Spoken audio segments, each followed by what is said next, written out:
बच्चों आज मैं आप लोगों को इंग्लिश ट्रांसलेशन में EJMR का प्रयोग बताने जा रहा हूँ।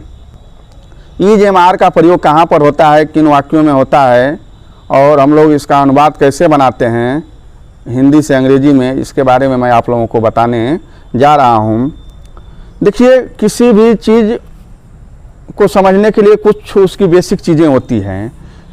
जब वाक्य के अंत में हूँ, है, हो, हैं इत्यादि मुख्य क्रिया के रूप में रहता है, किस क्रिया के रूप में रहता है? मुख्य क्रिया के रूप में रहता है, तो हम इसमें EJMR का प्रयोग करते हैं। अब इसको समझने के लिए पर्सन का ज्ञान होना चाहिए, नंबर का ज्ञान होना चाहिए। तो सबसे पहले मैं आप लोगों को पर्सन के बारे में बताता हूँ। पर्सन 3 तरह के होते हैं। पर्सन का हिंदी होता है पुरुष। पुरुष 3 तरह के होते हैं। पहला होता है फर्स्ट पर्सन, जिसे प्रथम पुरुष कहते हैं। प्रथम पुरुष या फर्स्ट पर्सन का मतलब होता है जो बोलता हो, वो फर्स्ट पर्सन होता है। दूसरा पर्सन होता है सेकंड पर्सन। सेकंड पर्सन का मतलब होता है, जिसे हिंदी में हम द्वितीय पुरुष कहते हैं। सेकंड पर्सन का मतलब होता है कि जो पर्सन बात को सुनता है, उसे हम सेकंड पर्सन कहते हैं। तीसरा जो पर्सन होता है थर्ड पर्सन, जिसे हम हिंदी में तृतीय पुरुष कहते हैं। इसका काम होता है कि जिसके बारे में बात की जाती है।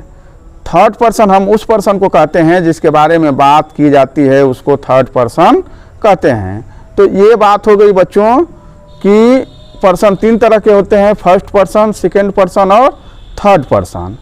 अब दूसरा जो याद करने वाली जो बात होती है वो होती है नंबर की। तो नंबर 2 तरह के होते हैं।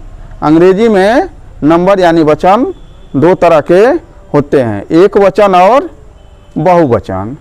एक वचन को अंग्रेजी में सिंगुलर नंबर कहते हैं और बहुवचन को अंग्रेजी में प्लूरल नंबर कहते हैं। अब हम देखते हैं कि फर्स्ट पर्सन में कौन आता है और सिंगुलर प्लूरल में कौन आता है, सेकंड पर्सन में कौन आता है, उसके सिंगुलर प्लूरल में कौन आता है, थर्ड पर्सन में कौन आता है और उनके सिंगुलर प्लूरल में कौन आता है। सबसे पहले हम देखते हैं फर्स्ट पर्सन में। फर्स्ट पर्सन यानी कि जो पर्सन बोलता है। सिंगुलर नंबर में आता है आई। आई माने मैं।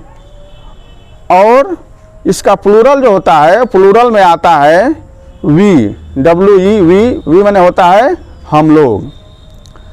दूसरा जो नंबर आता है वो होता है सेकंड पर्सन का। सेकंड पर्सन में इसके सिंगुलर नंबर में और प्लूरल नंबर में दोनों में यू आता है।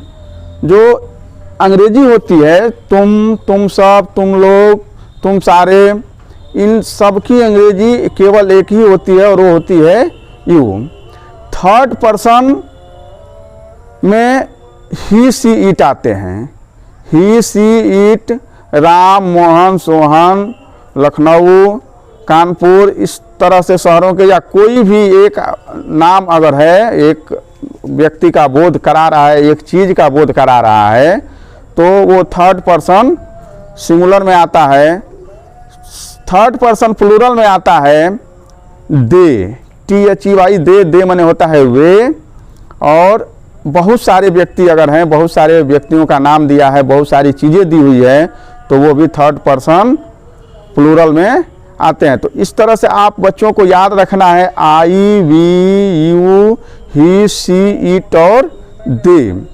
आई वी फर्स्ट पर्सन के लिए, यू सेकंड पर्सन के लिए, he, she, it third person singular के लिए और दे और बहुत सारे नाम प्लूरल थर्ड पर्सन के लिए। तो इतनी चीज़ें आप लोगों को अपने दिमाग में रखनी है। इसका प्रयोग हर जगह, आप जितने भी ट्रांसलेशन की चीज़ें पढ़ेंगे हर जगह इनका प्रयोग होगा। अब मैं बताता हूँ कि इसका अनुवाद कैसे बनाएंगे। तो किसी भी भाषा को सीखने के लिए कुछ उसके नियम होते हैं। जैसे हिंदी में होता है कि पहले सब्जेक्ट आता है, फिर ऑब्जेक्ट आता है, फिर क्रिया आती है हूँ, उसके सहायक क्रियाएं आती हैं। चूँकि EJMR का प्रयोग हम वहाँ पर पढ़ रहे हैं जहाँ पर ये EJMR मुख्य क्रिया के रूप में है। इसके बाद हम लोग समझते हैं, पर्सन समझने के बाद हम लोग ये समझते हैं कि सेंटेंस कितने तरह के होते हैं और सेंटेंस क्या होते हैं। सेंटेंस उन शब्दों के मेल को कहा जाता है जिससे सार्थक भाव निकलता हो। अरेंजमेंट ऑफ मीनिंगफुल वर्ड्स, यानी कि जिससे सेंस निकले, सेंसफुल निकले वाक्य, उस सेंसफुल बातें निकले, उसको हम वाक्य कहते हैं। ट्रांसलेशन जिसमें हम लोग इसका प्रयोग करेंगे EJMR का, वो 4 तरह के सेंटेंसेज को हम पढ़ेंगे। पहला है सिंपल सेंटेंसेज। इसमें बात, अफर्मेटिव सेंटेंसेज जिसको कहते हैं, इसमें बात सीधे सीधे कही जाती है, कोई इसमें नहीं होता है। जैसे आम मीठा होता है, गाय काली होती है, गाय नेक होती है। दूसरा जो आता है वो होता है निगेटिव। निगेटिव सेंटेंसेज का मतलब होता है कि जिसमें नकारात्मक कोई चीज़ है, जैसे आम मीठा नहीं है, ये चीज़ें इस तरह का आता है। तीसरी जो बात आती है वो इंट्रोगेटिव। इंट्रोगेटिव होता है जिसमें प्रश्नसूचक शब्द लगा हो। इसमें ये होता है जैसे क्या आम मीठा है, क्या दूध लाभदायक है, इस तरह की बातें आती है। चौथे तरह का सेंटेंस जो हम लोग पढ़ते हैं वो पढ़ते हैं इंट्रोगेटिव और निगेटिव, यानी इसमें सवाल भी पूछा जाता है और इसमें निगेटिव का भाव भी रहता है। जैसे क्या दूध लाभदायक नहीं होता है। तो इस तरह से हम लोग 4 सेंटेंसेज पढ़ेंगे।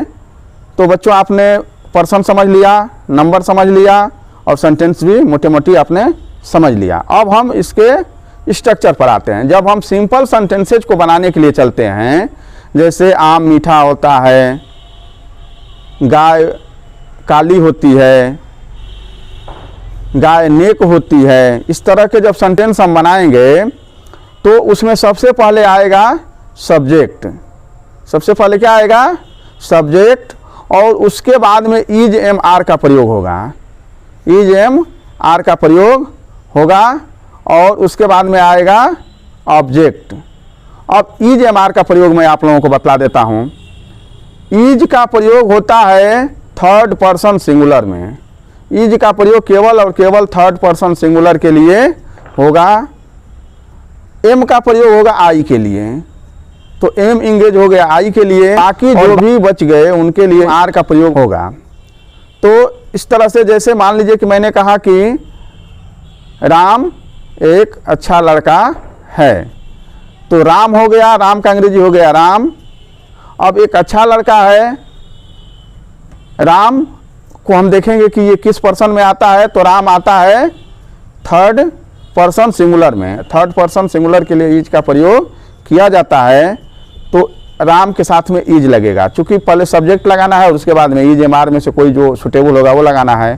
तो राम है और Ram 3rd person singular number है, तो Ram is a good boy. Ram एक अच्छा लड़का है, इसका ट्रांसलेशन हो जाता है Ram is a good boy. इसी तरह से मैं और ट्रांसलेशन आप लोगों को डाल देता हूँ, आप लोग कमेंट बॉक्स में इसको बना करके बताएंगे। जय हिंद।